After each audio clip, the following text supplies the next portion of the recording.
تو اسی وجہ سے آج خان صاحب کے وکلاء نے ضمانت کی درخواست دائر بھی کر دی ہے، جو کہ 2 ستمبر کو لگ چکی ہے۔ نوٹسز بھی جو متعلقہ لوگ ہیں، جو متعلقہ ادارے ہیں، ان کو جاری بھی ہو چکے ہیں۔ اب 2 ستمبر کو اس کے اوپر سماعت بھی ہوگی۔ اچھا، اس کے علاوہ 3 درخواستیں، یعنی اس کے علاوہ 2 اور، ایک یہ 2 اور درخواستیں بھی وکلاء نے دی ہیں۔ آج نعیم پنجوتا صاحب نے بتایا، کیونکہ آج وکلاء نے خان صاحب سے ملاقات بھی کی ہے، 6 وکلاء نے خان صاحب سے ملاقات کی ہے، حالانکہ 11 کی ٹیم تھی۔ پہلے کہا گیا کہ 2 لوگ خان صاحب سے ملاقات کر سکتے ہیں، اس کے بعد پھر 6 لوگوں کو، یعنی 6 وکلاء کو اجازت ملی جنہوں نے خان صاحب سے ملاقات کی، اور خان صاحب کافی خوش و خرم ہیں۔ یعنی نعیم پنجوتا صاحب نے بڑی کلیئرلی طور پر ساری چیزوں کے اوپر ڈسکس کی، اور کلیئرلی طور پر انہوں نے پریس کانفرنس کی، سب کچھ بتایا کہ خان صاحب کو کسی بھی قسم کی کوئی پریشانی لاحق نہیں ہے، اور خان صاحب کو کے پی کے الیکشن میں جو کامیابی ملی ہے اس حوالے سے بھی خان صاحب کو بتا دیا گیا، اور خان صاحب کافی خوش ہوئے ہیں۔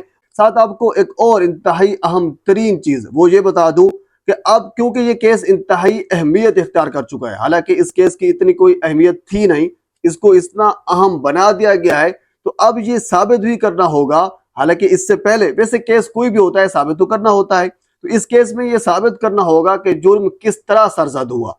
ظاہر سی بات ہے، جرم تو چلو سرزد ہوا، یعنی آپ کے بقول ہوا، تو اب اس کو ثابت تو کرنا پڑے گا یہ کس طریقے سے جرم کیا، اس میں کون کون سے بندے انوالو تھے۔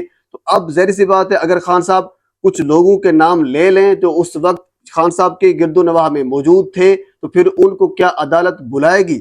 اگر ان کو عدالت نہیں بلائے گی تو پھر جس طرح دلاور صاحب نے، جس طرح پوری ایون کے اسلام آباد ہائی کورٹ، سپریم کورٹ اور پوری دنیا، پورا پاکستان کہہ لیجئے کہ تنقید کرتا رہا دلاور صاحب کے اوپر، کیونکہ اس وجہ سے کہ ان خان صاحب کو یہ موقع نہیں دیا گیا۔ خان صاحب یہ کہہ رہے تھے، ان کی وکلاء کی ٹیم یہ کہہ رہی تھی کہ ہم کچھ اپنے گواہ پیش کرنا چاہتے ہیں، ہمیں موقع دیا جائے، تو دلاور صاحب نے گواہ پیش کرنے کا موقع ہی نہیں دیا۔ تو اگر اس کیس کے اندر خان صاحب یہ کہہ دیں کہ میں چند ایک اور لوگ جو اس وقت میرے ساتھ موجود تھے، میرے گرد و نواح میں موجود تھے، جن کو اس ساری چیز کا علم تھا، تو میں ان کو بلانا چاہتا ہوں، تو پھر کیا ہوگا؟ کیا جج صاحب پھر ابو الحسنات ذوالقرنین صاحب مختلف لوگوں کو بلائیں گے جن کے نام میں ابھی لینے والا ہوں؟ مثال کے طور پر اسد مجید جو ایمبیسیڈر تھے، ان کو بلایا جا سکتا ہے۔ جنرل باجوہ جو اس وقت کے آرمی چیف صاحب تھے، اور جنہوں نے جا کر امریکہ میں یہ کہا تھا کہ خان صاحب یہ کرنے والے ہیں، یہ بہت سی چیزیں کہی تھی، تو اس کو بلایا جا سکتا ہے۔ اس وقت کے آئی ایس آئی کے جو چیف ہے اس کو بلایا جا سکتا ہے، اس وقت کے فارن سیکٹری کو بلایا جا سکتا ہے۔ تو بڑی، یعنی پھر بھی وہی، اگر یہ کیس کھول دیا ہے تو پھر اس میں خود پھنس جائیں گے۔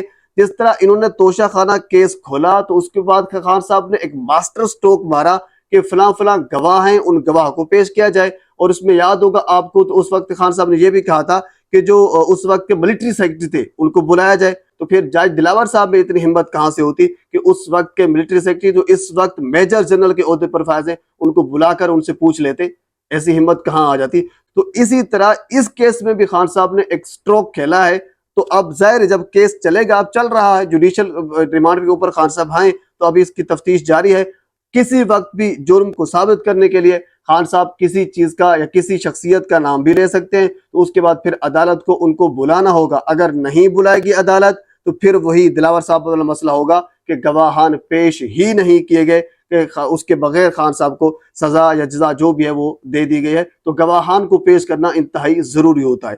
بہرحال یہ چند ایک انتہائی اہم ترین چیزیں۔ اچھا ہاں، آخر میں محمد بن سلمان، وہ والی خبر میں نے آپ کے ساتھ وہ شیئر کرنی تھی، وہ پاکستان کا دورہ کر رہے ہیں۔ اصل میں انہوں نے G20 اجلاس ہے انڈیا میں، اس میں جانا ہے، وہ تقریباً 6 سے 4 گھنٹے پاکستان میں رہیں گے۔ اصل میں ماضی میں ہوتا یہ تھا کہ جو امریکی صدور تھے، وہ جب انڈیا کا دورہ کرتے تو وہ پاکستان میں 2-4 گھنٹے گزارتے، بیلنس کرنے کے لیے چیزوں کو۔ بش آئے تھے، اوباما آئے تھے، یہ سارے لوگ اس چیز کو بیلنس کرنے کے لیے پاکستان میں گزارتے۔ تو اب پاکستان کی صورتحال سعودی عرب کے ساتھ بھی اس قسم کی ہو گئی ہے، حالانکہ سعودی عرب ہمارا قریبی دوست ہے، متحدہ عرب امارات ہو، چائنا ہو، یہ ان کے ساتھ ہمارے اچھے تعلقات ہیں اور ان کا کافی اثر و رسوخ ہے۔ اب وہ بھی چیزوں کو بیلنس کرنے کے لیے پاکستان میں 2-4 گھنٹے گزاریں گے تو بیلنس ہو جائے گی۔ ہم نے انڈیا بھی گئے تھے، ہم آپ کے پاس بھی آئے تھے، یہ چیز بیلنس ہو جائے گی۔ بہرحال وہ G20 کے اجلاس میں انڈیا جا رہے ہیں، تو اس کے لیے پاکستان تشریف لائیں گے۔ تو یہ پاکستان کی سیاسی صورتحال ہے۔ مزید اس حوالے سے جو کچھ میرے تک پہنچے گا، میں بر وقت آپ تک پہنچانے کی کوشش کروں گا۔ ایک مرتبہ پھر آپ سے گزارش ہے، میرے چینل کو سبسکرائب کر دیں تاکہ آنے والے ہر انفارمیٹیو ویڈیو آپ تک پہنچ سکے۔ اللہ حافظ۔